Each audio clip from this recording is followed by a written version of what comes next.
A man in Kosciuszko County is still in shock after learning his neighbor and friend, Steve Carman, was shot and killed by the mother of Steve's children, Sonia Armentrout. News Channel 15's Lamar Holliday talked to Steve Carman's neighbor. He joins us now with what he had to say about him. Lamar? Mark and Heather, Don Butts says Carman was like a son to him. He was a great guy who loved his daughters. Now, he says, it's hard to believe he's gone. Oh, it just took the wind out of me.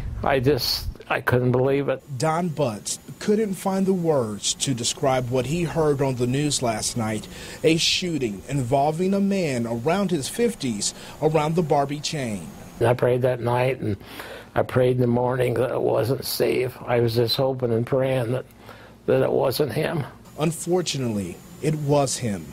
Investigators say this woman, Sonia Armentrout, is the suspect in Steve Carman's murder. Authorities say she broke into Carman's home, hid in a closet, and when he came home, she shot and stabbed him. Carman and Armentrout had two daughters, a 5-year-old and 6-year-old together.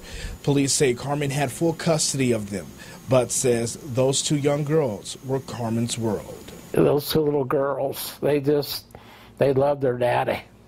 I mean, everywhere he'd go, he'd take them with him. Butts says Carman bought this resort from him a couple of years ago on the Barbie chain. He says Carman was determined to make it a great destination. Over time, Butts says Carman became like a son to him. It's going to be very, very difficult to be without him. But he says he knows Carman is in a better place. I guess God decided that he wanted Steve home. He wanted to bring him home. Carman was well known in the area as the man who owned the log cabin resort in Carman Pier in Leesburg. Carman's parents are currently caring for the two girls. Lamar Holliday, News Channel 15.